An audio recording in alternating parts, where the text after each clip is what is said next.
Taste the Daily.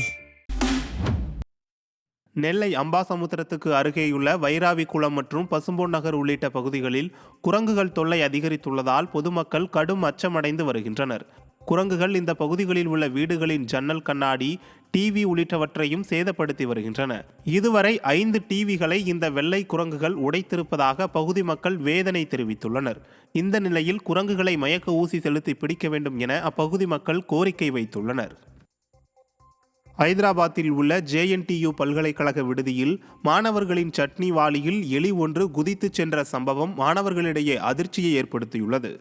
ஐதராபாத்தின் சுல்தான்பூரில் உள்ள JNTU தொழில்நுட்ப பல்கலைக்கழக மாணவர்கள் விடுதியில் சமைத்து தயார் நிலையில் இருந்த சட்னி வாளியில் எலி ஒன்று உயிருடன் இருந்த வீடியோ வெளியாகி அதிர்ச்சியை ஏற்படுத்தியுள்ளது.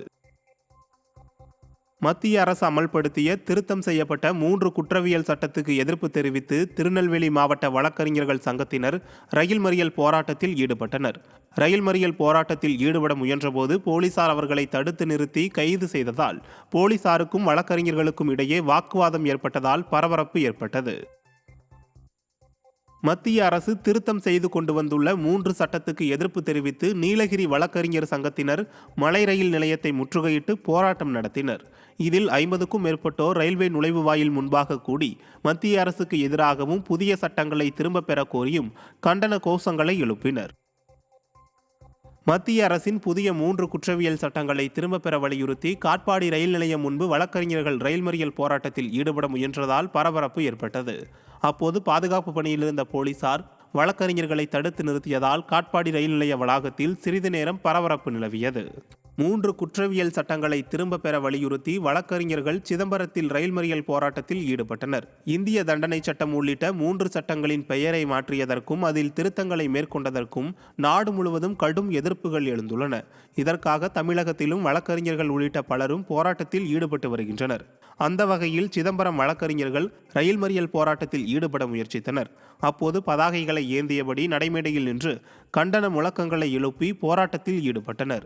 சிவகங்கை மாவட்டம் காரைக்குடியில் பல கோடி மதிப்பிலான புறம்போக்கு இடத்தை தனிநபர் ஒருவர் ஆக்கிரமித்திருப்பதற்கு எதிர்ப்பு தெரிவித்து 100க்கும் மேற்பட்டோர் வட்டாட்சியர் அலுவலகத்தை முற்றுகையிட்டனர். காந்திபுரம் பகுதியில் உள்ள மேட்டு தெருவில் 100க்கும் மேற்பட்ட குடும்பத்தினர் வசித்து வரும் நிலையில் அந்த பகுதியில் உள்ள அரசுக்கு சொந்தமான இடத்தை தனிநபர் மோசடியாக பட்டா பெற்று சொந்தமாக்கி கொண்டதாக புகார் கூறப்படுகிறது. இதற்கு எதிர்ப்பு தெரிவித்து 100க்கும் மேற்பட்டோர் காரைக்குடி வட்டாட்சியர் அலுவலகத்தை முற்றுகையிட்டு போராட்டம் நடத்தினர்.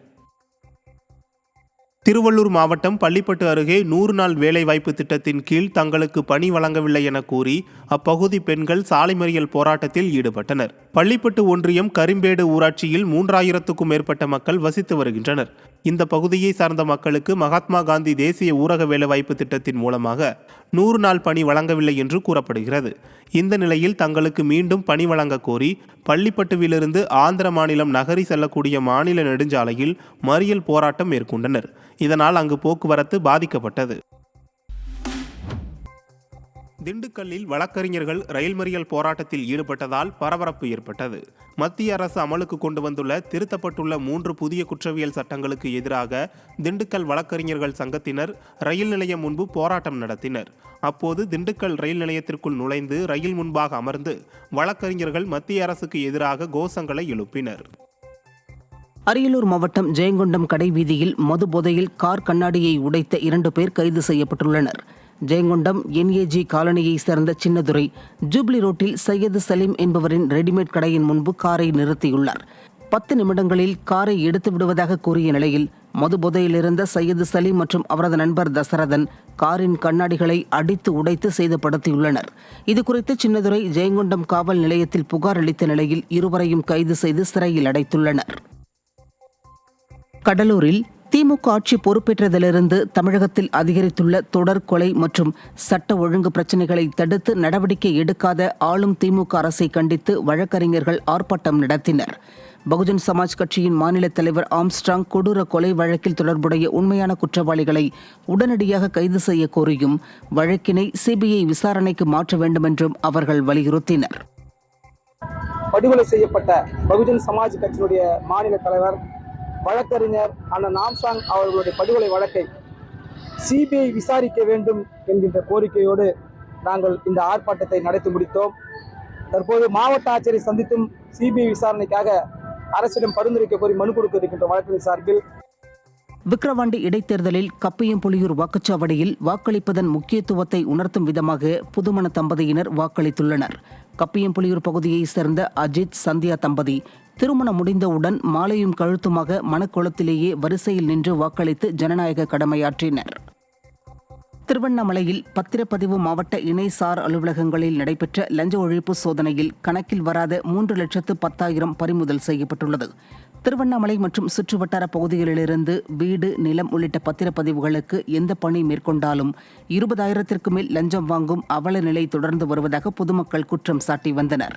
இந்த நிலையில் பத்திரப்பதிவு மாவட்ட இணைசார் அலுவலகத்தில் சோதனையிட்ட லஞ்ச ஒழிப்புத்துறை அதிகாரிகள் மின்னணு முறையில் பரிமாற்றம் செய்யப்பட்ட பணம் உட்பட 3,10,000 பறிமுதல் செய்தனர். கும்பகோணம் கொட்டையூரில் ஒழுங்குமுறை விற்பனை கூடத்தில் பருத்திக்கு போதிய விலை கிடைக்காததால் விவசாயிகள் சாலை மறியல் போராட்டம் நடத்தினர். கொட்டையூர் ஒழுங்குமுறை விற்பனை கூடத்தில் நடைபெற்ற மறைமுக ஏலத்தில் பருத்தி குவிண்டால் ஒன்றுக்கு 5,500 முதல் 6,500 ரூபாய் வரை விலை நிர்ணயம் செய்யப்பட்டதால் விவசாயிகள் வேதனையடைந்தனர். இடைத்தரகர்களுடன் இணைந்து அதிகாரிகள் முறைகேட்டில் ஈடுபடுவதாக குற்றம் சாட்டி சாலை மறியலில் ஈடுபட்ட விவசாயிகள் குவிண்டால் ஒன்றுக்கு 10,000 ரூபாய் வழங்கவில்லை எனில் தேசிய நெடுஞ்சாலையில் சாலை மறியல் போராட்டத்தில் ஈடுபட உள்ளதாக எச்சரிக்கை விடுத்துள்ளனர். ஒரு குவிண்டலுக்கு போன வாரம் 7,400 7,600 வரைக்கும் அந்த ஒரு குவிண்டல் ரேட்டு போணுச்சு. ஆனால் இந்த வாரம் ஒரு குவிண்டலுக்கு 4,500 5,500 6,000 சொல்லி அவங்க முடிக்கிறாங்க.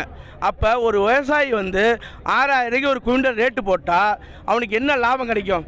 ஒரு குவிண்டல் எடுத்துகிட்டு வந்து இங்கே கமிட்டியில் சேர்க்கறது வரைக்கும் ஒரு குவிண்டலுக்கு 7,000 செலவாகுது. அந்த செலவு இல்லாமல் மேலே 1,000 போட்டு இந்த பஞ்சு போகிறதுக்கு விவசாயி இருக்கிறதா இல்லை சாவறதா? திருவண்ணாமலை மாவட்டத்தில் 100 நாள் வேலைவாய்ப்பு திட்டத்தின் கீழ் தமிழக அரசின் உழைப்புக்கேற்ற 80 ரூபாய் ஊதியம் வழங்கும் திட்டம் அமலானதால் விவசாயிகள் போராட்டத்தில் ஈடுபட்டனர்.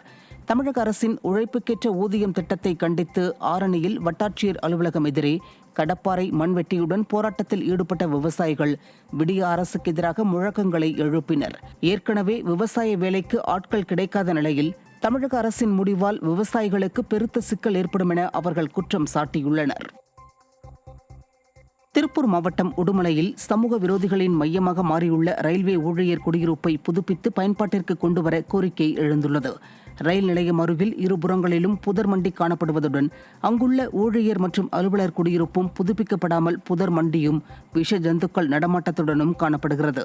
அத்துடன் இரவு நேரங்களில் சமூக விரோத செயல்களும் அரங்கேறி வருவதால் கட்டிடங்களை புதுப்பித்து குடியிருப்புகளை ஊழியர்களின் பயன்பாட்டிற்கு கொண்டுவர ரயில்வே நிர்வாகத்திற்கு மக்கள் கோரிக்கை விடுத்துள்ளனர்.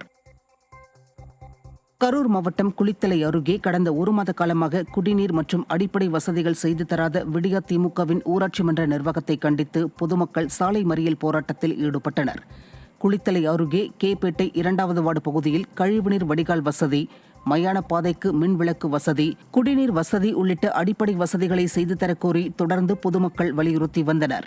எனினும் அதிகாரிகள் பொதுமக்கள் கோரிக்கைக்கு செவிசாய்க்காததால் திருச்சி கரூர் தேசிய நெடுஞ்சாலையின் குறுக்கே காலி குடங்களுடன் அமர்ந்து கிராம மக்கள் சாலை மறியல் போராட்டத்தில் ஈடுபட்டனர். பொள்ளாச்சி வால்பாறை பிரதான சாலையில் குடிநீர் வழங்காத ஊராட்சி நிர்வாகத்தை கண்டித்து காலி குடங்களுடன் பொதுமக்கள் சாலை மறியலில் ஈடுபட்டனர். அங்கலக்குறிச்சி முல்லை நகர் பகுதியில் கடந்த 15 நாட்களாக குடிநீர் விநியோகிக்கப்படவில்லை என கூறப்படுகிறது. இதனால் ஆத்திரமடைந்த 100க்கும் மேற்பட்டோர் பொள்ளாச்சி வால்பாறை பிரதான சாலை கைகாட்டி பகுதியில் காலி குடங்களுடன் சாலை மறியலில் ஈடுபட்டனர். கடலூர் மாவட்டம் புவனகிரி அருகே பருத்திக்கு உரிய விலை கிடைக்க நடவடிக்கை எடுக்க வேண்டும் என விவசாயிகள் வலியுறுத்தியுள்ளனர். புவனகிரி பகுதிகளில் 100கணக்கான ஏக்கரில் பருத்தி பயிரிடப்பட்டுள்ள நிலையில் ஏக்கருக்கு 40,000 ரூபாய் வரை விவசாயிகள் செலவு செய்துள்ளனர். இதற்கிடையே தற்போது விவசாயிகள் பருத்தி அறுவடையை தொடங்கியுள்ள நிலையில் அரசு கொள்முதல் நிலையங்களில் கிலோவுக்கு 70 ரூபாய்க்கு மட்டுமே விற்பனையாவதாக தெரிவித்துள்ளனர். இந்த நிலையில் பருத்தி விவசாயிகள் அனைவருக்கும் பருத்தி கிலோவுக்கு 100 முதல் 120 ரூபாய் வரை விடியா அரசு விலை நிர்ணயம் செய்ய வேண்டும் என விவசாயிகள் வலியுறுத்தியுள்ளனர். சிவப்பு பூச்சி வெள்ளை பூச்சிலாம் வருது, அதுக்கெல்லாம் மருந்து அடிக்கலைன்னா காயெல்லாம் கொட்டிடும். இவ்வளோ வச்ச பூலாம் அப்படியே கொட்டிடும். அப்புறம் நமக்கு நஷ்டமாயிடும்ல பூலாம் கொட்டினா. அப்புறம் திருப்பியும் நம்ம ஃபர்ஸ்ட்லேருந்து மருந்து அடித்து மறுபடியும் பூ வைக்கணும். இப்போ போன வருஷம் அதே மாதிரி தான் எங்களுக்கு விவரம் தெரியாமல் விட்டுட்டோம். ஒரு ஈடு ஃபுல்லாக எங்களுக்கு காயெல்லாம் கொட்டிடுச்சு. என்னத்துக்கு கொட்டுச்சுன்னே தெரியல. அப்புறம் கண்டுபிடிச்சி அந்த மருந்து அடிச்சு திருப்பி காய கொண்டு வரதுக்குள்ள ரொம்ப சிரமமா போயிடுச்சு. ஏக்கருக்கு 40,000 செலவாகுது. நாங்களே தான் எடுத்துக்கிட்டு இருக்கோம். ஆள் வச்சா ஒரு கிலோவுக்கு 15 ரூபா போகுது. அதில் ஒன்றும் கிடைக்க மாட்டேங்குது. ஒரு 100 ரூபா விற்றா நல்லாயிருக்கும். நெல்லில் விலை இல்லைன்னா இதில் போனால் இதுவும் அப்படியே தான் இருக்குது. அதிகாரி நடவடிக்கை எடுக்கணும். அவ்வளோ கஷ்டம் இல்லைங்க. இதில் ரொம்ப பொழுதுக்கும் கஷ்டப்படணும். ஒரு 100 ரூபா 120 ரூபா விற்றுனா எங்கள் ஊரில் ஒரு 100 ஏக்கர் போட்டிருக்காங்க. 10 ரூபா கிடைக்கும். இன்னும் கொஞ்சம் ரொம்ப சிரமப்பட வேண்டியதாக இருக்குது. அதிகாரி நடவடிக்கை எடுக்கணும். திருச்சி மாவட்டம் துறையூர் அருகே பச்சைமலையை சேர்ந்த பழங்குடியின மாணவி ஜேஇஇ நுழைவுத் தேர்வில் தேர்ச்சி பெற்றுள்ளார். சின்ன இலுப்பூர் பகுதியில் உள்ள அரசு பழங்குடியினர் நல மேல்நிலைப் பள்ளியில் படித்து அரசு தேர்வில் 423 மதிப்பெண்கள் எடுத்த மாணவி ரோகிணி ஜேஇஇ நுழைவுத் தேர்வில் 73.8% பெற்று தேர்ச்சி பெற்று சாதனை படைத்துள்ளார். இந்த நிலையில் தன்னை ஊக்கப்படுத்திய பள்ளி ஆசிரியர்கள் மற்றும் பெற்றோருக்கு மாணவி நன்றி தெரிவித்துள்ளார். வீட்டில் கரண்ட் வசதி இல்லை. அதனால் நாங்கள் இது மாதிரி விளக்கு இல்லைனா செல் ரைட் அது மாதிரி வச்சு படிக்கலாம். எனி டைம் நான் படிச்சுட்டு தான் இருப்பேன். நான் படித்து இப்போ ஜேஇ கிளியர் பண்ணிட்டேன். அதில் 73.8% எடுத்துருக்கேன். எனக்கு இப்போ திருச்சி NIT கிடச்சிருக்கு. இப்போ எனக்கு கெமிக்கல் இன்ஜினியரிங் கிடச்சிருக்கு. நான் இதில் பாஸ் ஆனதுக்கே எனக்கு சந்தோஷமாக இருக்குது.